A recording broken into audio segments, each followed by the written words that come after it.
बिस्मिल्लाहिर्रहमानिर्रहीम। अस्सलाम वालेकुम टू एवरीवन। कैसे हैं सब लोग।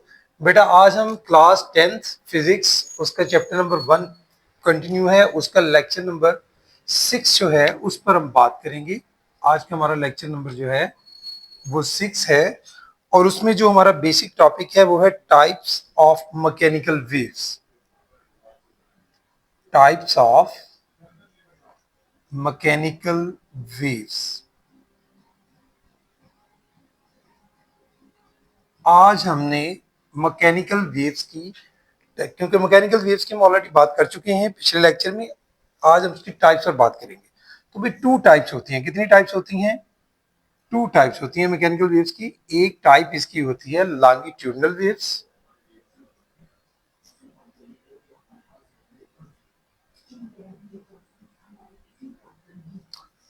पहले हम लॉन्गिट्यूडनल वेव्स पर बात करेंगे। दूसरी इसकी टाइप ट्रांसवर्स वेव्स होती हैं। अब लॉन्गिट्यूडनल वेव्स जो है वो हम पहले बात कर लेते हैं कि लॉन्गिट्यूडनल वेव्स क्या होती हैं। ठीक है जी, क्या डेफिनेशन होगी in longitudinal waves? in longitudinal waves होता इसमें क्या है? The particles of the medium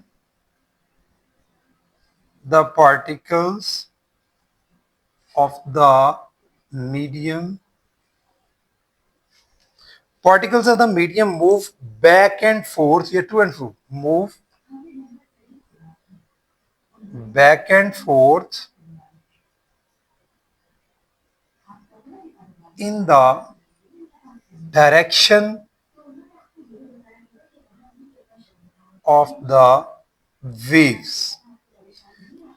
मतलब इसमें लॉन्गिट्यूडनल वेव्स में जो मेन बात आपको समझानी है, उसमें जो मीडियम के पार्टिकल्स होते हैं उनकी जो मूवमेंट होती है, बैक एंड फोर्थ तो होती है, ठीक है, वो मूव करते हैं, वाइब्रेट करते हैं, लेकिन डायरेक्शन क्या होती है? मेन है डायरेक्शन। डायरेक्शन ऑफ वेव, जिस डायरेक्शन में वेव्स मूव करती हैं उसी डायरेक्शन में पार्टिकल्स ऑफ मीडियम मूव करते हैं। इसकी एग्जांपल हम स्लिंकी से ले लेते हैं। हम किसी भी, जैसे हमने पीछे भी एग्जांपल ली थी, स्प्रिंग को किसी फ्रिक्शनल पोर्ट के ऊपर आप इस तरह रख के यहाँ हम इसको बांध देते हैं किसी एक पॉइंट के साथ, तो ये हमारे पास है जी, समझने की, ये जो मैं बना रहा हूँ ये हमारे पास स्प्रिंग है। यहाँ से मैं उसको अपनी हैंड के साथ, ठीक है, यहाँ से मैं अपना हैंड जो है, सपोज ये मेरा हैंड है, मैंने हैंड के साथ इसको पकड़ा हुआ है। अब करना क्या है, मैंने अपनी हैंड के साथ इसको जो मूवमेंट देनी है वो मूवमेंट मैंने इसको कुछ इस तरह से देनी है, यूं इस तरह से। यानी समझिए कि ये मेरे हाथ स्प्रिंग है, तो उसको मैं कभी पुल कर रहा हूँ, कभी पुश कर रहा हूँ, पुल पुश। तो पुल और पुश करने की वजह से हम देखेंगे कि इसके अंदर जो मूवमेंट पैदा होगी वेव्स की, हम उसको भी देखेंगे और उसके साथ साथ हम ये देखेंगे कि पार्टिकल्स ऑफ मीडियम की डायरेक्शंस क्या होती है। तो जब हम इसको मूवमेंट देते हैं तो उस शक्ल में होता क्या है भाई? उस शक्ल में ये होता है कि ये देखिए कुछ इस तरह से, मतलब कुछ गैप के साथ आप देखेंगे, मतलब इस तरह से, यानी यहाँ पर कुछ जगहों पर तो कंप्रेस, मतलब कंप्रेशन हमारे पास आ जाएगा, ठीक है, हमारा जो स्प्रिंग है वो कंप्रेस हो जाएगा, और कुछ जगहों पर वो एक्सपैंड हो जाएगा। इसको बोलते हैं कंप्रेशन। कंप्रेशन, ठीक है, कंप्रेस हो जाना यानी कंप्रेशन। और इसको बोलते हैं, एक्सपैंड होने को हम रेयर फैक्शन भी बोलते हैं। इसको क्या बोलेंगे? Rarefaction. और रेयर फैक्शन का मतलब होता है एक्सपेंडिंग, यहां पर वो एक्सपैंड हो गया है, ठीक है। अब देखना ये है कि जब आपकी ये जो मूवमेंट है वो मीडियम जो है, पार्टिकल्स ऑफ मीडियम जो है उनकी मूवमेंट, उनकी डायरेक्शन भी यही है, और इसमें जो वेव्स पैदा हो रही हैं उनकी डायरेक्शन भी वही है। मींस के पार्टिकल्स, जो मीडियम के पार्टिकल्स हैं उनकी मूवमेंट भी सेम है, और जो वेव्स इसमें पैदा हो रही हैं उनकी मूवमेंट भी सेम है। और दूसरी बात यहाँ पर मैं अगर करूँ तो ये जो डिस्टेंस है यहाँ से, अगर मैं देखूं, ये जो डिस्टेंस है हमारा दो कंप्रेशन के दरमियान, यानी एक कंप्रेशन ये है और एक ये, इसको हम लोग जो है वो वेवलेंथ बोलते हैं, ये लैम्डा या वेवलेंथ के इक्वल होता है। दो कंप्रेशन के दरमियान, या इसको अगर मैं और बढ़ा दूं तो दो रेयर फ्रैक्शन के दरमियान भी, दो कंप्रेशन के दरमियान या दो रेयर फ्रैक्शन के दरमियान जो डिस्टेंस होता है वो वेवलेंथ के इक्वल होता है। ठीक है जी, ये तो हो गई थोड़ी सी इसके मुतालिक बातें। मेन यहाँ पर जो समझाने वाली बात थी लॉन्गिट्यूडनल वेव्स में, वो क्या थी कि in longitudinal waves the particles of the medium move back and forth, आगे पीछे मूव कर रहे होते हैं, लेकिन in the direction of the waves. ये जी हमारी लॉन्गिट्यूडनल वेव्स के मुतालिक बात थी जो हमने डिस्कस करनी थी। बाकी बुक रीडिंग जो है वो आप खुद भी कर सकते हैं। मेन टॉपिक हमारा अंडरस्टैंडिंग वाला ये था। सेकंड टाइप है इसकी ट्रांसवर्स वेव। अब हम उसके बारे में बात करेंगे।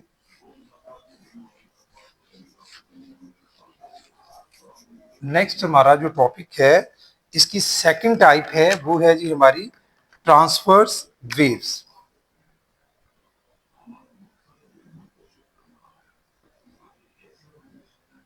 जी, ट्रांसफर वेव्स में क्या होता है? In case of transfer waves, in case of transverse waves, इसमें जो मीडियम, जो vibratory motion of medium particles के दरमियान होती है, vibratory motion of, vibratory motion of medium of particles, वो लॉन्गिट्यूडनल में तो हमने कहा था कि सेम डायरेक्शन में, लेकिन इसमें जो होती है वो बेटा होती है is perpendicular, is perpendicular to the motion of waves. इसमें जो वेव्स की मोशन होगी उससे जो मीडियम ऑफ पार्टिकल्स होंगे उनके साथ वो परपेंडिकुलर डायरेक्शन में होगी। कैसे?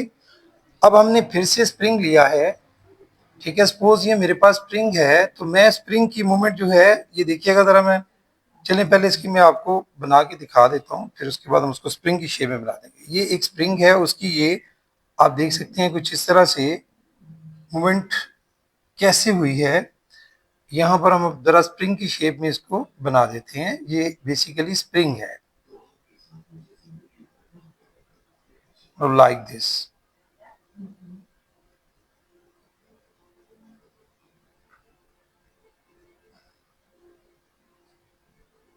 ठीक है जी, ये डायग्राम थोड़ी सी मैंने आपके लिए थोड़ी सी वाजे करने के लिए, ये स्प्रिंग है।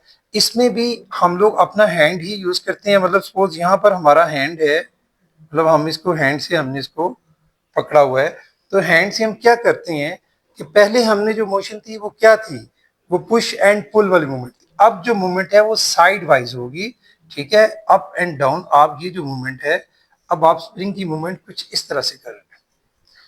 आपने इसी स्लिंकी को, स्प्रिंग को यू मूवमेंट जो है उसमें दे रहे हैं, तो उसमें कुछ इस तरह से वेव जो हैं वो प्रोड्यूस होंगी। अब आप देख सकते हैं कि यहाँ पर जो है ये क्रस्ट है, इसको क्या बोलते हैं? क्रस्ट। और नीचे वाले को बोलते हैं ट्रफ। यानी जो अपर हाइट वाला पार्ट स्प्रिंग है इसको क्रस्ट बोलते हैं, और जो लोअर पार्ट होगा उसको ट्रफ बोलते हैं। अब दो क्रस्ट के दरमियान, मतलब एक ये क्रस्ट है, ये क्रस्ट है, इस इन दोनों के दरमियान की जो डिस्टेंस है इसको क्या बोलते हैं? लैम्डा या वेवलेंथ। या दो ट्रफ हैं, एक ये ट्रफ है और एक ये ट्रफ है, इन दोनों के दरमियान की जो डिस्टेंस है वो भी क्या कहलाता है? Wavelength lambda. एक तो ये बात। दूसरी, यहां पर आप देख सकते हैं कि जो पार्टिकल्स की मूवमेंट है, जो मीडियम मूव कर रहा है, उसकी जो मीडियम की मूवमेंट है वो आप देख सकते हैं कि वो अप एंड डाउन है, और जो हमारे पास वेव्स हैं वो वेव्स आगे की तरफ मूव कर रही हैं। वेव्स की डायरेक्शन ये है, ये वेव्स की डायरेक्शन है, और जो मीडियम ऑफ पार्टिकल्स हैं वो कैसे मूव कर रहे हैं? परपेंडिकुलर, ठीक है, ऊपर नीचे। तो इस तरह से इन वेव्स को हम इसी डेफिनेशन के हवाले से क्या बोलेंगे? Transverse waves. तो ट्रांसवर्स वेव्स आप समझ गए कि ट्रांसवर्स वेव्स क्या हुई कि कब पैदा होती हैं, कि जब आपका जो vibratory motion of a medium of particles हैं वो क्या हैं, परपेंडिकुलर हैं, यानी 90 डिग्री के एंगल पर हैं। किससे? वेव्स की जो मूवमेंट है, वेव्स की डायरेक्शन मूवमेंट आप देख रहे हैं ये है, और पार्टिकल्स की लाइक दिस ऊपर नीचे उसके परपेंडिकुलर है। तो ये था भाई आपका टॉपिक, ठीक है, टाइप्स ऑफ मैकेनिकल वेव्स, ठीक है जी, जिसको हमने डिस्कस किया। उसके बाद हमारा एक और टॉपिक है waves as carriers of energy. अब हम देखेंगे नेक्स्ट टॉपिक।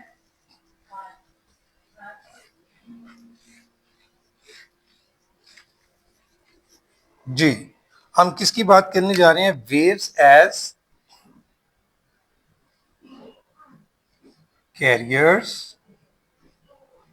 Of energy. देखिए जी, हम इस बात को कैसे प्रूव करते हैं, इसके लिए दो छोटे छोटे से हम एक्सपेरिमेंट कर सकते हैं, उससे हम इसको साबित कर सकते हैं कि वेव्स कैसे कैरियर्स ऑफ एनर्जी हैं। सपोज मैंने यहाँ पर जो है एक फिक्स पॉइंट के साथ मैंने एक रोप जो है उसको मैंने यहाँ पर स्ट्रिंग को या रोप को बांध दिया है। काम वही है कि मैं अपनी हैंड के साथ जो है वो क्या कर रहा हूँ कि मैंने इसको पकड़ लिया है। अब मैं क्या कर रहा हूँ कि अब मैंने जो है इसमें मूवमेंट, यानी रोप को मैंने पकड़कर कुछ इस तरह से उसको हिलाना शुरू कर दिया, लेकिन पहले इसको मैंने टाइट रख के स्ट्रेच करके। तो होगा क्या कि इसमें जो है आप देखिएगा कि कुछ इस तरह से रोप के अंदर मूवमेंट जो है वो पैदा होगी। हमारे पास ये वेव्स की शक्ल में इसकी डायरेक्शन जो है आप देख सकते हैं कि वेव्स इस डायरेक्शन में मूव करना शुरू कर देंगी, ठीक है। यहाँ मैं अगर कोई भी एक पॉइंट ले लेता हूँ अपनी रोप के ऊपर, मतलब कहीं पर भी, अगर सपोज ये मेरे पास कोई पॉइंट है, यहाँ मैं कोई कलर कर देता हूँ, कोई भी डिफरेंट, रेड ब्लू कुछ भी।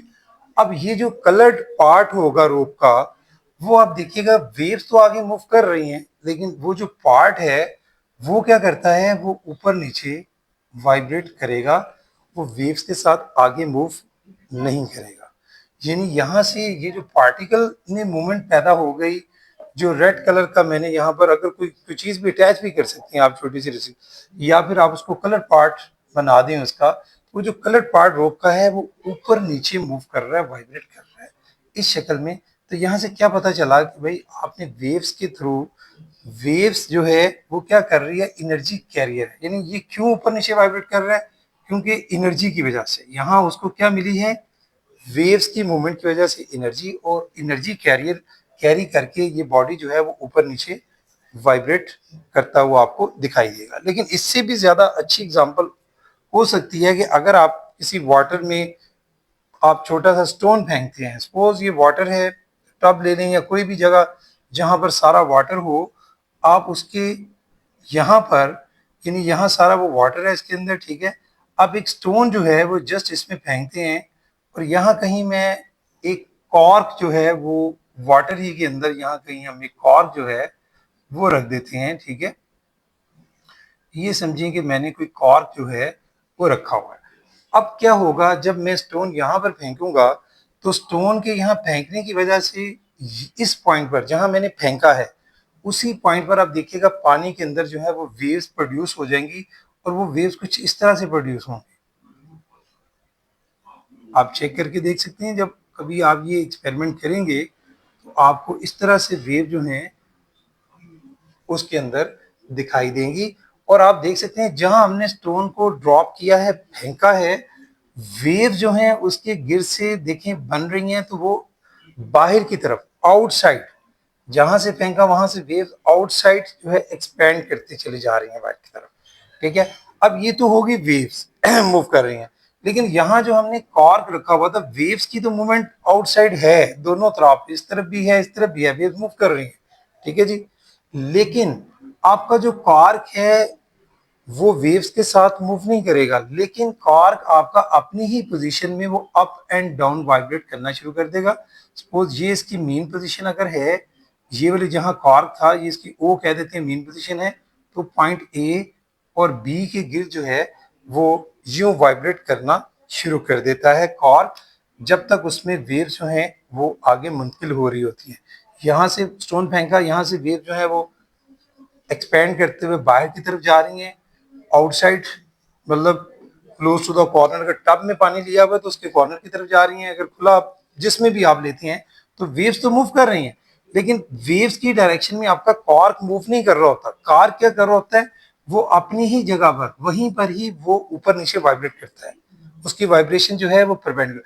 लेकिन ये जो कॉर्क मूव किया है, ये कैसे मूव किया है, ये वेव्स ने इसको क्या प्रोवाइड किया है, यहाँ पर भी एनर्जी, यानी वेव्स पैदा प्रोड्यूस हुई, उससे इस कॉर्क को क्या मिली, एनर्जी, और वो उस एनर्जी को अटेन करने के बाद कॉर्क जो है वो वाइब्रेट कर रहा है। तो यानी हम इन दोनों एग्जांपल से ये बात प्रूव कर सकते हैं, इन दोनों एक्टिविटी से, कि वेव्स जो हैं as a carrier of energy हम इनको यूज कर सकते हैं, कि वेव्स एनर्जी को कैरी करके ले जाती हैं, जिसको हम यूटिलाइज कर सकते हैं। ये था हमारा एक छोटा सा टॉपिक। तो रीडिंग मैं नहीं कर रहा, आप लोग ये सारा जो प्रोसेस मैंने आपको समझाया आप रीड करेंगे तो आपको मजीद समझ आ जाएगी, क्योंकि हम नेक्स्ट टॉपिक की तरफ जाएंगे इसके बाद।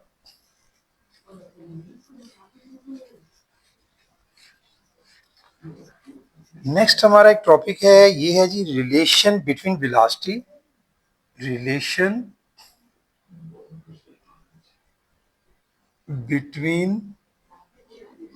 वेलोसिटी, रिलेशन बिटवीन वेलोसिटी,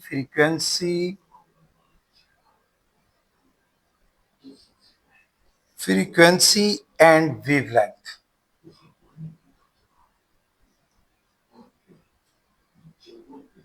ये बेटा एक वेरी इंपॉर्टेंट आर्टिकल है बोर्ड एग्जामिनेशन के पॉइंट ऑफ व्यू से, तो इसको आपने ध्यान से समझ लेना है। आर्टिकल मुश्किल नहीं है, एक आसान सा टॉपिक है, लेकिन ये बोर्ड के पेपर्स में भी 12 दफा रिपीट हो चुका हुआ है।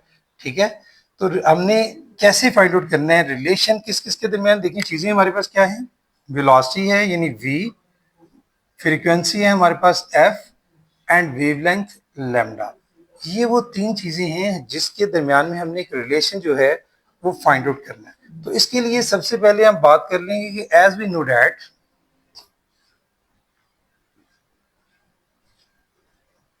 देखिए जो हमारी वेलोसिटी होती है v, जो हमने मोशन में भी पढ़ा है, ठीक है, 9th क्लास में भी, वो किसके इक्वल होती है, डी बाई टी।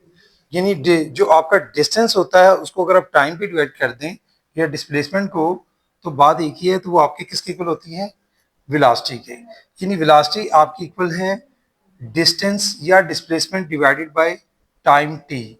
अच्छा यहाँ पर अगर आप वो जो डिस्टेंस है, मतलब दो चीजें आपके पास, एक तो डिस्टेंस है और एक आपके पास टाइम टी है। अगर आप वो डिस्टेंस जो है अगर वेवलेंथ की शक्ल में देखते हैं, तो अभी हम बात कर रहे थे यहाँ पर कि भाई मतलब ये अगर वेव्स हैं, सपोज मैंने ये बनाई, तो देखिए यहाँ हमने भी बात की थी कि जो डिस्टेंस हम वेव्स के दरमियान लेते हैं वो क्या होता है, उनके इन बिटवीन डिस्टेंस, दो क्रस्ट या दो ट्रफ के दरमियान वो जो डिस्टेंस होता है हम उसको किससे डिनोट करते हैं, लेमडा से। तो अगर हम यहाँ पर जो डिस्टेंस है उसको हम क्या ले लेते हैं, लेमडा। इफ वी यहाँ लिखेंगे, इफ वी टेक डिस्टेंस यानी डी एज लेमडा, एंड जो टाइम टी है, जो मैंने टी स्मॉल लिखा हुआ है, स्मॉल टी, उसको ले लेते हैं T take as time period T capital T. तो फिर ये इक्वेशन क्या बन जाएगी, मतलब v is equal to D by T जो है, ये हमारे पास मैंने d को लैम्डा ले लिया और जो टाइम इंटरवल t है उसको मैंने टाइम पीरियड t ले लिया, तो वो कैपिटल T।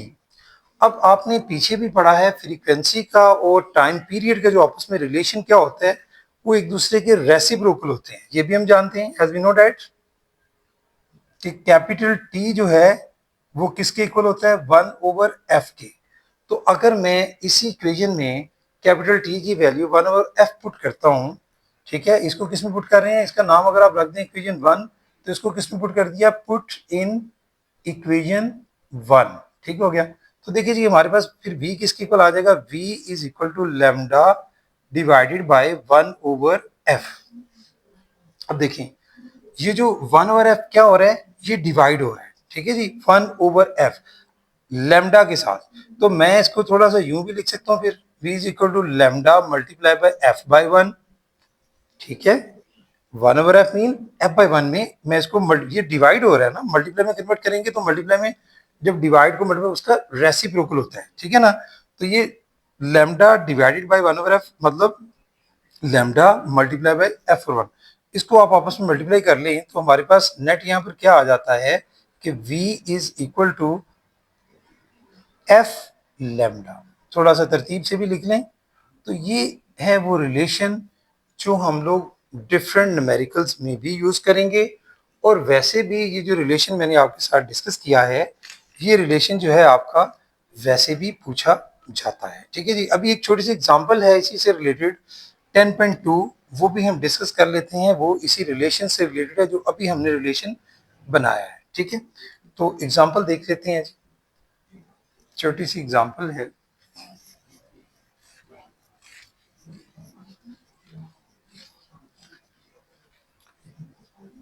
एग्जाम्पल है हमारे पास जी 10.2,